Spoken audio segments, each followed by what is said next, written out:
안녕하세요. 젤리브라입니다.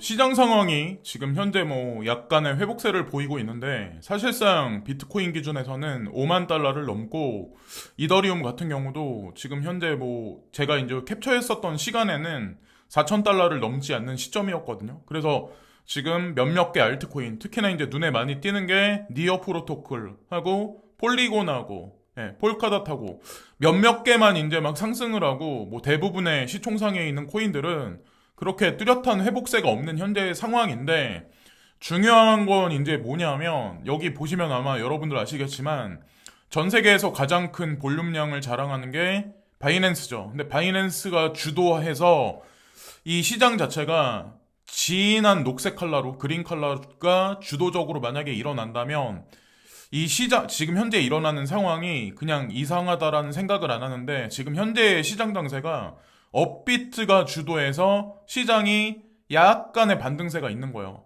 지금 그래서 1위와 2위 자리에 있는 바이낸스와 OKEX가 그렇게 크게 볼륨량이 현재 없는 상황이기 때문에, 지금 현재 장세를 보시면서 너무 낙관적으로 생각하시기보다는 그냥 좀 느긋한 마음으로 장투한다는 생각으로 아마 가지시는 게 전 좋다고 생각합니다. 업비트만 유난히 유독 그린 컬러죠. 이 얘기는 여기만 자본이 많이 집중돼 있어서 김프가 많이 껴있다는 얘기죠. 어저께까지만 해도 2% 내외 정도였었거든요. 그래서 1%대면은 나쁘지 않은데 2% 그러니까 지금 3%가 넘어간 시점이잖아요. 지금 현재 김프가 껴가지고.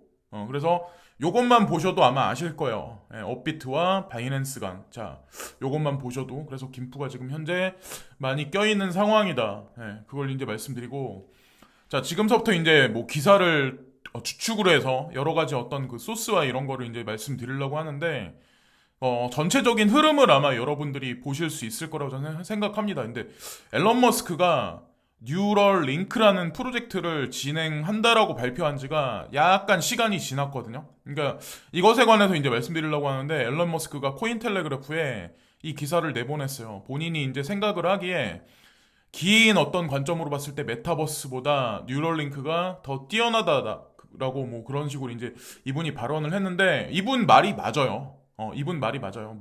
시각적으로도 인간의 눈에 별로 좋지도 않고, 사실 VR 기기 자체가. 그래서 요런 칩이 있는데, 요런 게 있는데, 요런 기계 장치를 뇌에 이식을 해서, 여러분들 이제 그 공각기동대라는 애니메이션을 보신 분 있나요? 이 장면이 그 장면 중에 하나인데, 클라우디 컴퓨팅 시스템이랑 인간의 뇌랑 연결되는 거예요. 여기 장면에 나와 있듯이. 그래서 어떤 특정 정보나 어떤 지식이 있을 때 이거를 뇌에 삽입을 할 수가 있고, 전송할 수도 있고, 그 전송된 정보를 삭제시킬 수도 있고, 이런 세상이 만들기 위해서 지금 현실적으로 지금 프로젝트가 진행된다. 그래서 이런 세상이 오면 지금 현재 진행되는 단계인데, 파일 코인 같은 그런 거 있죠. 파일 코인, 스토리지, 시야 코인, 요런 코인들 있죠. 그러니까 요런 게 직접적으로 사실 관련돼 있어서 단기적 메타 트렌드를 타는 어떤 그런 코인으로만 보시면 절대로 오판이라는 거죠. 그래서 진짜 장기적인 트렌드 상에서도 끝까지 살아남을 수 있는 프로젝트들이다. 그걸 이제 짚고 넘어가면서 한 가지 이제 말씀드리고, 메타버스, 그러니까 VR 기기를 쓰는 다음 게 아마 요게 될 거예요. 그래서 앨런 머스크가 지금 준비하고 있다. 이런 관점에서 한 가지 말씀드리고, 유비소프트라고 이제 게임사가 있거든요. 콜 오브 듀티를 보편적으로 많이 여러분들 아시는데, 저도 예전에는 많이 했어요. 유비소프트 관련해서. 근데 요즘에는 EA 게임즈하고 관련된 게임들에 막 저는 심취해가지고 그게 저한테 이제 더 맞더라고요. 그래서 유비소프트가 NFT하고 관련해서 테조스 코인하고 여러 가지 프로젝트를 진행한다. 근데 요즘에 이제 NFT에 관해서 이 유비소프트 유저들은 관심이 많이 없다. 그러니까 시장이 아직 조성이 완연하게 안 됐기 때문에 그런데, 아마도 향후에 유비소프트 외에 EA 게임즈라든가 락스타라든가 분명히 아마 NFT 관련해서, 아니면 그 게임상 안에서 분명히 커런시가 되는 어떤 그 코인들이 분명히 있을 거란 말이에요. 근데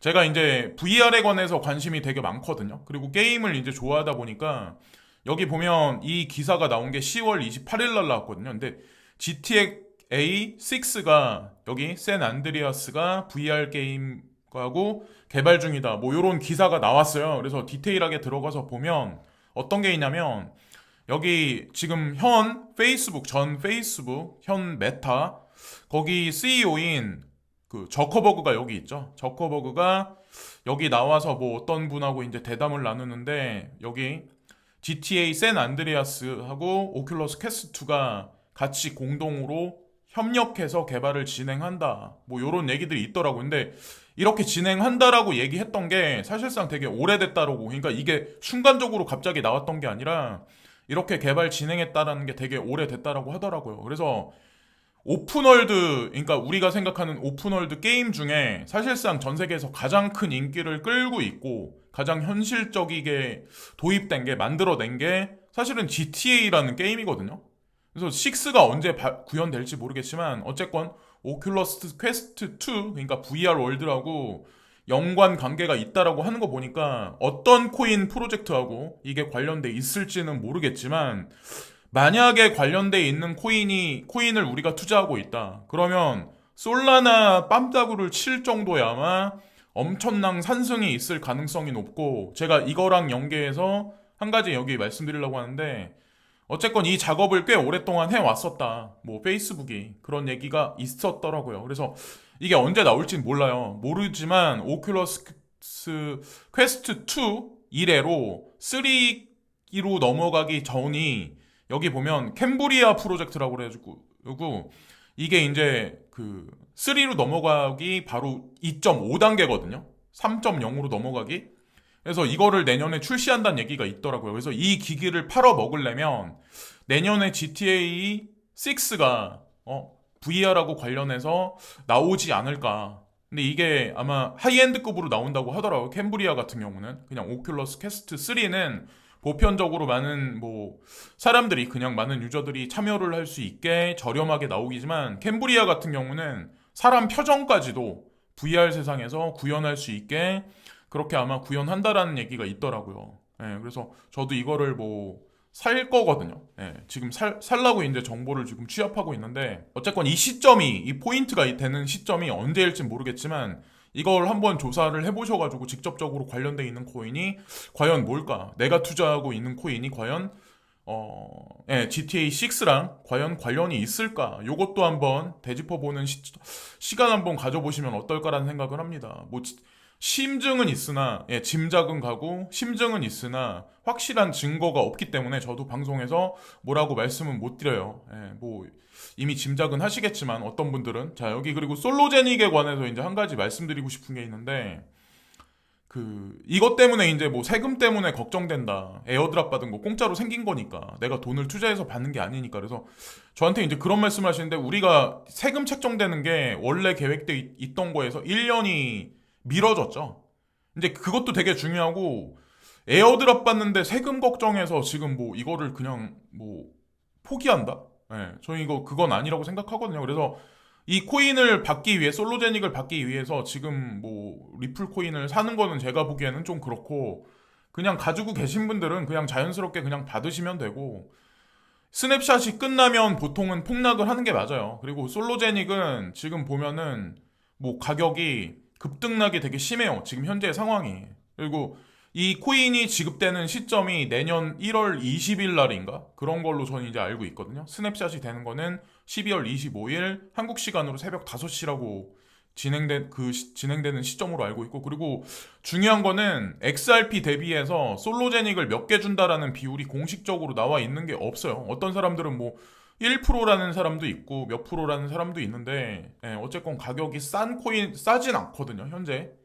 그래서 어쨌건 이거는 그냥 걱정하실 부분이 분명히 아니다. 그리고 국내에서 그런다고 해도 해외로 전송하면 끝인데 이거를 뭐 벌써서부터 걱정을 하시나요? 전혀 이제 걱정하실 필요는 분명히 아닌 것 같고 중국 이제 관영 매체인 신화통신에서 NFT를 뭐 런칭시켜서 이 모집하는 어떤 그 시스템을 뭐 확립을 했다 이런 얘기가 있더라고요. 근데 제가 중국에서 크립토 뭐 블록체인 산업에 관해서 밴시키는 게 거짓말이다라고 제가 계속 말씀드리는 이유가 자 보세요. 얼마 전에 뭐 위챗페이 부터 해가지고 뭐 텐센트부터 해가지고 NFT를 발행하려고 뭐 정부한테 뭐 의뢰를 했다, 뭐 제출을 했다, 서류를 제출했다 이런 얘기들이 있죠. 1,000개 되는 회사들이 제출했다 이런 얘기 있는데 하다못해 관영통신인 신화통신까지 이런 얘기를 했다는 얘기는 거짓말이란 얘기예요.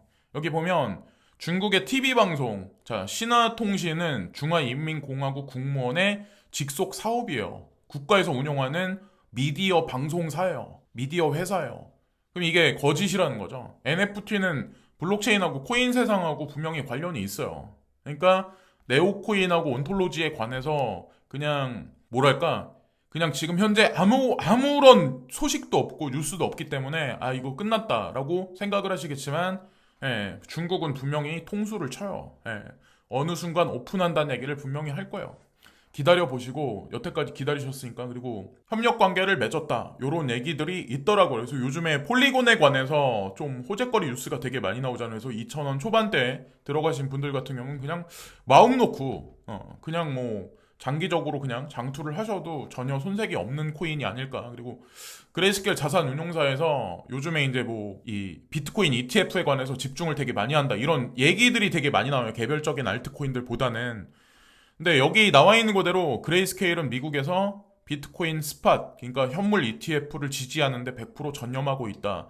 현재의 상황을 얘기하는 거고, 지금 현재 괜찮게 지금 긍정적으로 흘러가고 있다. 이 보고서가 그레이스케일 자산운용사에서 직접적으로 냈더라고요. 그래서 아마도 제가 이제 말씀드리고 싶은 건 뭐냐면 비트코인하고 이더리움 외에 여기 나와 있는 코인 중에 뚜렷하게 올해 한 해 동안 크게 상승한 코인은 없어요.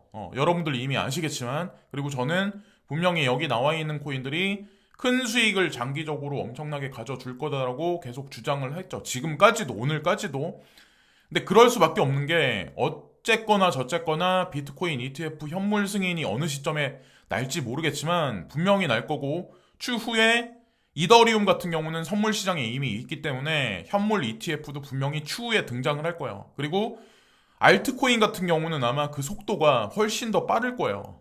예, 그러니까 처음이 어렵죠. 예, 처음이 어렵지 그 다음은 아마 후속 조치가 분명히 있을 거라는 거죠. 그래서 그런 관점으로 여기 나와 있는 코인들을 이제 접근하시면 되고, 제가 아까 앨런 머스크가 진행하는 뉴럴링크 프로젝트랑 이제 연결해서 이 파일 코인이라는 거를 이제 빗대서 이제 제가 되게 장기적으로 봐도 나쁘지 않은 코인이다. 지금 숫자에 농락당하면 안 된다. 그런 관점으로 이제 말씀드렸는데 다 마찬가지로 손색이 없는 코인이에요. 그걸 알기 때문에 베리 실버트와 그 외에 개발진들이 다 여기 추가적인 상품으로 등재를 시켰고 ETF까지 분명히 끌고 갈 거라고 생각을 하고, 특히나 지캐시나 호라이젠 같은 경우도 요즘 들어서는 자 국내 분들 같은 경우도 뭐 보편적으로 많은 사람들이 익명성 코인에 관해서 모르니까 접근 못 하시는 분들이 많은데, 어쨌건 그 트렌드는 화두가 될 거예요. 어느 시점이 되면 그 기간이 늦어졌을 뿐이지. 저는 이제 그렇게 생각을 합니다. 그래서 익명성의 중요성이 어느 순간에 분명히 보편화가 될 거고 중요성이 대두되는 시점이 분명히 올 거예요. 베리 실버트를 너무 욕하지 마시고, 어쨌건 네오 그리고 온톨로지는 짝이니까 어차피 중국은 현재 거짓말을 하고 있다는 거를 제가 맨날 소스를 보여드리면서 말씀을 드리죠. 그리고 2030년, 2027년에서 30년이 되면 전 세계 GDP, GNP에서 2위 국가까지 올라갈 수도 있는 WRX, 그러니까 인도. 자, 인도 시장을 절대로 놓치면 안 된다. 오늘도 이제 한 번 더 이제 말씀을 드립니다. 자, 어쨌건 ETF가 다 될 수 있다고 저는 생각하고, 어저껜가? 댓글을 어떤 분이 이제 달아주셨는데, 한 달에 140만 원 정도 받으며 일하는 근로자입니다. 누군가가 볼 때 낮은 기준의 임금을 받으며 일을 하고 있지만 작은 월급에도 적금 삼아 조금씩 사 모으고 있습니다. 찰리님께서 말씀해주신 펀더멘탈 좋은 코인 위주로만 넣고 있는데 마음만은 이미 든든합니다. 조금씩 모아놓은 자산들이 훗날 저를 웃게 만들어줄 것이라고 생각하며 떨어져도 올라도 편하게 모아가고 있습니다. 항상 고맙습니다. 이렇게 글 써주셔가지고 저도 이제 진심으로 고개 숙여 감사를 드리고요. 이렇게 공개적으로 얼마 받으시는지 이렇게 말씀하셨던 자체가, 이분 자체는 자존감이 상당히 높으신 분이에요. 직업 의식에 관해서. 뭘 하시는지 모르겠지만 자존감이 되게 높으시고 분명히 성공하실 겁니다. 저는 이제 그렇게 생각을 합니다. 사람 팔자라는 게 이제 몰라요. 얼마 전에 뭐 여러분들 아마 보셨겠지만 루나코인 투자하셨던 택배 하시는 분 있잖아요. 아마 그분 인생이 많이 바뀌셨죠. 여러분들도 분명히 그런 시점이 반드시 옵니다. 자, 그럴 거고, 이제 오늘도 이제 한 번 더 말씀드리는데, 간혹 가다가는 XRP는 끝났다. 무슨 뭐 여기 나와 있는 뭐 라이트코인은 아니다. 뭐 체인링크는 어떻고, 폴카닷은 뭐 어떻고, 특히나 이제 비케는 뭐 끝났다. 뭐 이런 얘기들이 있는데, 되게 웃긴 건 뭐냐면, 사람들이 블로그를 보고 뭐 유튜버들이 하는 얘기를 보고 거기에 기준을 맞춰서 거기서 이유를 찾으려고 해요. 근데 왜 그런가요? 그러지 말자라는 거죠. SBI 홀딩스에서는 자, 여기 나와 있는 코인을 토대로 해서 인베스먼트 펀딩을 했어요. 여기 인덱스 지수 상품을 만들었어요. 그래서 일본 국민한테 이 상품을 팔고 있어요. 보편적으로. 자, 그러면 이게 투자 가치가 없다라고 SBI 홀딩스에서 판단을 했다면 본인들이 여기에 이 코인들을 추가를 안 시켰겠죠? 그러니까 개인에게 이유를 찾지 말고 8조 원이나 되는 규모의 자금을 운영하는 세력한테 이유를 찾아야 된다는 거죠. 누차 계속 말씀드리지만 숫자에서 내가 투자할 명확성이나 명분을 찾지 말고 그러니까 앞으로 올라갈 가능성이 왜 있나? 이 사람들은 여기 이거를 왜 들고 있나? 거기서 이유와 명분을 찾는 게 훨씬 더 정확할 거라고 이제 저는 생각을 해요. 그래서 여기저기 왔다 갔다 하시면서 이 의견, 저 의견 부안해동 해봐야 거기서 크게 아마 수익을 못 가져갈 확률이 되게 높아요. 사람들 생각이 다 다르고 견해가 다 다르기 때문에 자, 뭐 우직하게 끝까지 밀어붙이는 사람들이 아마 큰 수익을 가져갈 거라고 저는 생각을 하고 브래드 갈링하우스 그러니까 XRP 랩스의 CEO죠. 자, 이분 이제 뭐 보면은 뭐 트윗을 오늘 새벽 같은 경우는 상당히 많이 올렸어요. 그래서 제가 갑자기 이 사람이 왜 이렇게 많이 올렸지? 그래서 그 얘기가 의미가 있더라고요. 증권거래위원회로부터 증권으로 취급받으면서 소송당한 지 정확히 1년이 흘렀습니다. 제가 여러분들 아시겠지만 2년 전까지만 해도 제가 XRP에 관해서 부정론자였어요. 인정하지 않고.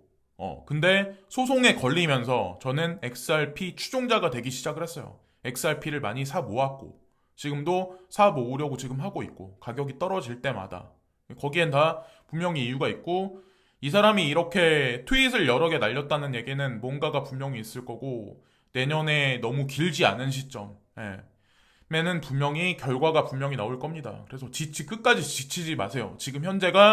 지금서부터 내년 6월까지가 XRP 투자 지금까지 못 올라간 코인 가지고 계신 분들한테는 아마도 가장 중요한 시점이 될 거예요.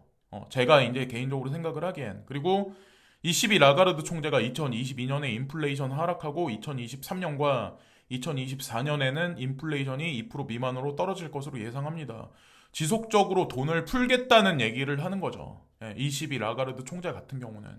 근데 제가 알기로는 경제 전망치가 그러니까 유럽 같은 경우도 북미 같은 경우도 녹록치만은 않은 걸로 알고 있어요. 그러니까 제가 항상 뭐 경제 패러다임 자체가 서구권에서 동아시아 위주로 재편될 거다라는 말씀을 드리는 게 사실은 거기다 있는 거거든요. 그 레포트는 PwC에서 나온 거, 블랙록에서 이미 몇 년 전서부터 일관되게 발표한 자료를 보고 저는 이제 말씀을 많이 드렸었어요. 근데 저를 보고 막 그런 얘기를 하면 뭐 공산당이다 아니면 뭐 조선족이다 별 얘기들이 근데 그런 사람들이 나중에 어떻게 말 바꾸나 보시고 저는 그냥 일관되게 제가 생각하는 견해를 그냥 필 뿐이에요. 영상에서. 그리고 요즘 들어서 우크라이나 사태가 러시아하고 이제 불거져가지고 막 그거 갖다 말이 많잖아요.